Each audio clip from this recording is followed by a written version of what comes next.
जी हम स्टार्ट लेने लगे हैं चैप्टर नंबर 2 से, टर्मिनोलॉजीज़ ऑफ एनाटमी।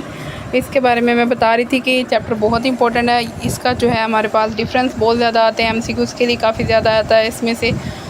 तो एक चीज़ जो इसमें कंफ्यूजिंग है वो ये है कि आपकी 2 या 3 जो हैं टर्म्स को इकट्ठा रिलेट करके एमसीक्यूज़ देते हैं। तो आपने कंफ्यूज नहीं होना, अच्छे से उसको याद रखना है। और यहाँ पे बुक में बहुत सारे टर्म्स के नीचे एग्जांपल नहीं दी हुई, लेकिन आपने एग्जांपल लाजमी करनी है, ठीक है। जब आपको टर्म समझ आ जाएगी तो ऑटोमेटिकली आपको एग्जांपल भी समझ आ जाएगी, ठीक है। सबसे पहले हम स्टार्ट लेते हैं वेंट्रल से। वेंट्रल का दूसरा नाम एंटीरियर भी है। तो वेंट्रल क्या है हमारे पास, वो है the part of body which is present in front और नियर टू एब्डोमेन, के हमारे जिस्म का वो हिस्सा जो एक तो फ्रंट पे मौजूद हो और एक क्या हो नियर टू एब्डोमिन हो। जैसे हमारी फॉर एग्जांपल क्या आ गई, इसमें हमारी चेस्ट आ गई, एक तो फ्रंट पे मौजूद है और एब्डोमिन के हमारे बिल्कुल करीब है, तो ये हमारे पास क्या कराएगी, वेंट्रल और एंटीरियर कराएगी। इसी से मिलती जुलती हमारे पास जो है इसकी ऑपोजिट हमारे पास दूसरी टर्म है, जैसे कि डोर्सल और पोस्टीरियर है। वेंट्रल में हमने क्या देखा कि ऐसा हिस्सा बॉडी का जो हमारे फ्रंट पे होगा और एब्डोमिन के करीब होगा। अब इसका ही ऑपोजिट हमारे पास है डोर्सल और पोस्टीरियर। एंटीरियर हमेशा हम कहते हैं ना अगली चीज़ को, और पोस्टीरियर कहते हैं बैक साइड वाली को। तो डोर्सल भी यही है, the part of body which present near to back side. अब ऐसी चीज़ जो हमारी नियर टू बैक साइड होगी वो हमारे पास डोर्सल या पोस्टीरियर कहलाएगी, जैसे हमारी back side of the head हो गया। तो ये आप लोग अगर लिखना चाहो तो साथ साथ आप एग्जांपल लिखते जाओ। अगर आप अपनी मर्ज़ी की कोई एग्जांपल ऐड कर सकते हो दैन वो भी कर सकते हो। ये देखें यहाँ पे उन्होंने एंटीरियर भी दिखाया हुआ है इस बॉडी स्ट्रक्चर में और पोस्टीरियर भी दिखाया हुआ है। अगली जो हमारे पास टर्म है वो है सुपीरियर। सुपीरियर क्या है, the part of body which is present towards upper side, जो हमारी अपर साइड पे मौजूद होगी वो हमारे पास सुपीरियर कहलाएगी, जैसे हमारा हेड हो गया। नेक्स्ट हमारे पास है इन्फीरियर। इन्फीरियर क्या होगी, जो ऐसा हिस्सा हमारे बॉडी का इसका ऑपोजिट, सुपीरियर का ऑपोजिट, जो हमारे लोअर साइड पे मौजूद होगा। The part of the body which is present towards lower side, जो लोअर साइड पे मौजूद होगा उसको हम क्या नाम देंगे, इन्फीरियर का नाम देंगे। अगली हमारे पास टर्म है मीडियल लाइन। अब मीडियल लाइन क्या है हमारे पास, the line which divides the body into 2 equal right and left parts. मतलब अगर हम बॉडी को दरमियान से लाइन लगा के डिवाइड कर दें कि एक आधा हिस्सा हमारे पास राइट साइड का आ जाए, आधा हिस्सा हमारा लेफ़्ट साइड का आ जाए, और इक्वली डिवाइड करें।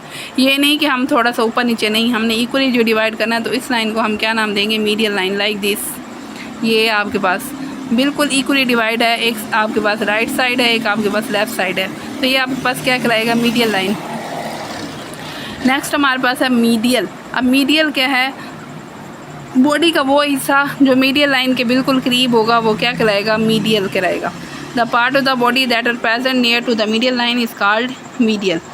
अगली हमारे पास है लेटरल। लेटरल क्या है हमारे पास, the parts of body which are present away from the medial line. अब मीडियल लाइन से जो दूर चला गया वो हमारे पास क्या कहलाएगा, लेटरल। अब यहाँ पे देखें बहुत सारे बॉडी स्ट्रक्चर जो मीडियल लाइन के करीब करीब हैं वो हमारे पास, जैसे यहाँ पे चेस्ट है जो उससे दूर आगे आगे आगे, जैसे शोल्डर और क्या कहते हैं हमारा कान हो गए आगे की तरफ, मतलब पीछे हो गए ना मीडियल लाइन से दूर, तो वो हमारे पास किस में आ जाएंगे, लेटरल में आ जाएंगे। नेक्स्ट हमारे पास है डीप और सुपरफिशियल। अच्छा एक चीज़ यहाँ पर मार्क कर लो, डिफरेंस बना लो, differentiate between the deep and superficial जो ज़्यादा आता है पेपर में।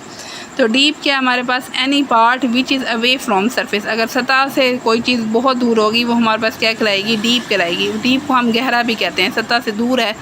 तो इसमें हमारे पास एग्जांपल्स हैं, बोन्स आर डीपर। बोन्स अब दूर है ना, अंदर है, बिल्कुल धंसे हुए हैं, मतलब हमारे पास डीपर इन है, तो बहुत ही गहरे हैं। तो bones are deeper to skin. Skin हमारी सरफेस है, उसके अंदर हमारी बोन्स मौजूद हैं, तो ये हो गया डीप। नेक्स्ट हमारे पास है सुपरफिशियल। सुपरफिशियल क्या होगा, उसका opposite, any part which is near from the surface, जो सरफेस के बिल्कुल नियर होगी वो क्या कहलाएगी, सुपरफिशियल। जैसे हमारी स्किन है, skin is superficial to bones. अगर दोनों को कंपेयर करें तो स्किन सुपरफिशियल है, बोन्स हमारे पास क्या है, डीप है। अगली हमारे पास टर्म है प्रोक्सिमल। प्रोक्सिमल क्या है, it is the part which is present near to the reference point, जो रेफरेंस पॉइंट के बिल्कुल करीब होगी। यहाँ पे देखें दिखाया हुआ है प्रोक्सिमल भी। प्रोक्सिमल को किस कलर में शो किया हुआ है, ब्लू कलर में। डिस्टल को शो किया हुआ है हमारे पास रेड कलर में। तो डिस्टल क्या है, इट इज़ उसका उल्टा, it is the part which is present away to the reference point. ये भी पॉइंट आप मार्क कर लो, ये भी क्वेश्चन आता है डिफरेंस में कि difference between proximal and distal. यहाँ तक तो हमारे पास थी अकेली टर्मिनोलॉजीज़। अगली हमारे पास है कंबाइंड टर्मिनोलॉजी। जितनी हमने अभी टर्म्स पढ़ी उनको कंबाइन करके न्यू टर्मिनोलॉजी का नाम दे दिया है। यहीं पे आके बच्चे कंफ्यूज होते हैं। आपने कंफ्यूज नहीं होना, इनको रिलेट करके याद करना है, ठीक है। पहले जो हमारे पास टर्म है वो है इन्फ्रोमीडियल।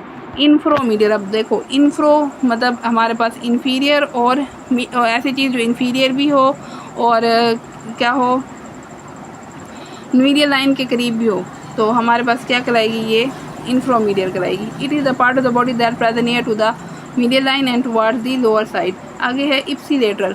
इप्सिलेटरल हमारे पास क्या है, two parts of the body that present, हमारे जिस्म के वो इससे जो same side of the body मौजूद होंगे उसको इप्सिलेटर कह रहे हैं। यहाँ पर आपको यहाँ पे एग्जांपल भी दी है।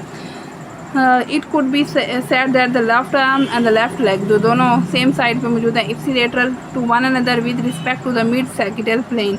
अब कंट्रालेटरल इसके ऑपोजिट हो गए, to body organs which are present opposite to each other, जो ऑपोजिट हमारे पास मौजूद हैं उनको हम क्या नाम दे रहे हैं, कंट्रालेटरल। जैसे हमारी एग्जांपल है लेफ्ट आर्म और लेफ्ट लेग, लेफ्ट आर्म और राइट लेग। नेक्स्ट हमारे पास है टर्म बोन्स मूवमेंट टर्मिनोलॉजी। ये इस साल का जो एनुअल पेपर हो चुके हैं उसमें ये क्वेश्चन भी आया था कि right a short note on bones movement terminology. बच्चे क्या कहते हैं, टर्म याद कर लेते हैं, उसकी मेन हेडिंग नहीं देखते। काफ़ी बच्चों को समझ ही नहीं आई थी कि पूछा क्या जा रहा है, तो ये आप भी लॉन्ग क्वेश्चन मार्क कर लें, बोन्स मूवमेंट टर्मिनोलॉजी। जब ये लॉन्ग क्वेश्चन आए तो आपने इसमें सारी जितनी भी टर्म्स बताई हुई हैं वो सारी करनी है। पहली टर्म आपके पास है फ्लैक्शन और दूसरी है एक्सटेंशन। ये भी डिफरेंस मार्क कर लें, पेपर में बहुत ज़्यादा रिपीट होता है। मैं आपको वो, वैसे तो कोई भी आ सकता है, मैं आपको सिर्फ वो मार्क करवा रही हूँ जो आपके एग्ज़ाम रिलेटेड इंपॉर्टेंट है। तो फ्लैक्शन और एक्सटेंशन का आपको पता होगा, यहाँ पर दिखाया हुआ भी है। फ्लैक्शन क्या है कि बेंडिंग मूवमेंट है। अगर आप बेंड करो, जैसे आप हाथ को अपने बाजू को बेंड करते हो ऊपर की तरफ, ठीक है, तो बेंडिंग मूवमेंट जब हम करते हैं, in which angle between two bones decrease, जिसमें जो है दो बोन्स के दरमियान का एंगल अगर डिक्रीज हो जाए, कम हो जाए, तो उसको हम क्या बोलते हैं, फ्लैक्शन बोलते हैं। जैसे बेंडिंग द एल्बो और clenching a hand into a fist, कि जब आप क्लेंच कर मतलब हाथ मुट्ठी बना देते हैं, बिल्कुल मुट्ठी में अपनी उंगलियों को, ठीक है। Clenching hand into a fist are examples of flexion. अगली आपके पास टर्म है एक्सटेंशन। एक्सटेंशन इसके उलट होगी कि एक्सटेंडिंग मूवमेंट, जब वही बात बाजू को बिल्कुल ऐसे सीधा लंबा जैसे हम करते हैं, extending movement in which angle और distance between two bones increases, ये इसमें हमारे पास क्या कहलाएगा, एक्सटेंशन। डिफरेंस मैंने पहले बताया कि फ्लैक्शन और एक्सटेंशन का आता है। अगला हमारे पास है अबडक्शन और रिडक्शन, दोनों मिलते जुलते हैं तो इसमें कन्फ्यूज़ नहीं होना। अब इसमें movement of limb away from the middle line, कि जब हम लिम्स को, हमारा दो तरह के लिम्स होते हैं, अपर लिम्ब और लोअर लिम्ब। अपर लिम्ब हमारा ऊपर वाला हिस्सा, लोअर लिम्ब हमारा नीचे वाला। ऊपर शोल्डर्स जो हमारे आ जाते हैं वो हमारा अपर लिम्ब है।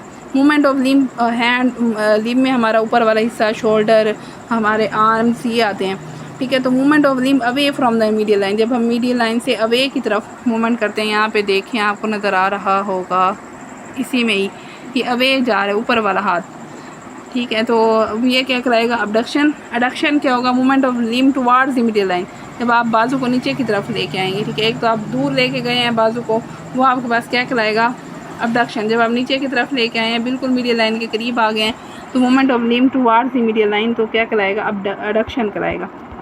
अगली टर्म है हमारे पास प्रोनेशन। प्रोनेशन क्या है, मूवमेंट ऑफ फोर आर्म। अब हमने फोर आर्म ये दिखाई हुई है, फोर आर्म आपको, ठीक है। Movement of four arm in which position that palm facing downward, जब आप पाल्म हथेली है नीचे की तरफ होगी तब आप इसको क्या बोलेंगे, प्रोनेशन।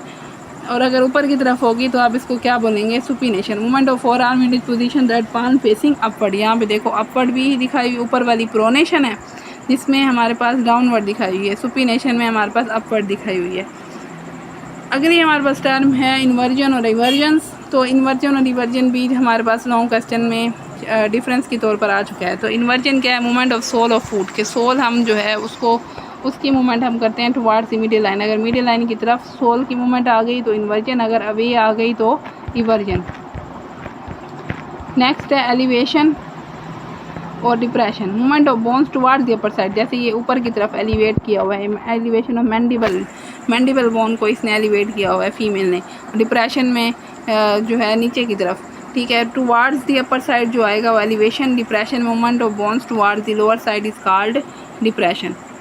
अगली हमारे पास टर्म है plantar flexion. Movement of sole of foot in which angle between foot और एंड लेग इंक्रीज, जब एंगल हमारे पास ये देखें, प्लांटर फ्लैक्शन नीचे वाली है, एरो नीचे की तरफ जो शो हुआ है, इसमें क्या हो रहा है, हमारे पास movement of sole of foot in which angle और distance between foot and leg increases, कि जब फुट और लेग के दरमियान का एंगल अगर इंक्रीज़ हो जाए, ठीक है, हमारे अब जो पाँव है हमारी लात से दूर हो जाए, ठीक है, तब हमारे पास क्या कहलाएगा, प्लांटर फ्लैक्शन। अगर बिल्कुल करीब आ गया, dorsi flexion if the distance between leg and foot is decrease, तो तब हमारे पास क्या कहलाएगा, डोर्सी फ्लैक्शन। यहाँ पर आके आपका चैप्टर कंप्लीट होता है। इंशाल्लाह अगली क्लास में हम चैप्टर नंबर 3, हमारा लास्ट चैप्टर है एनाटॉमी का, सरफेस एनाटॉमी के नाम से, वो इंशाल्लाह हम नेक्स्ट क्लास में पढ़ेंगे।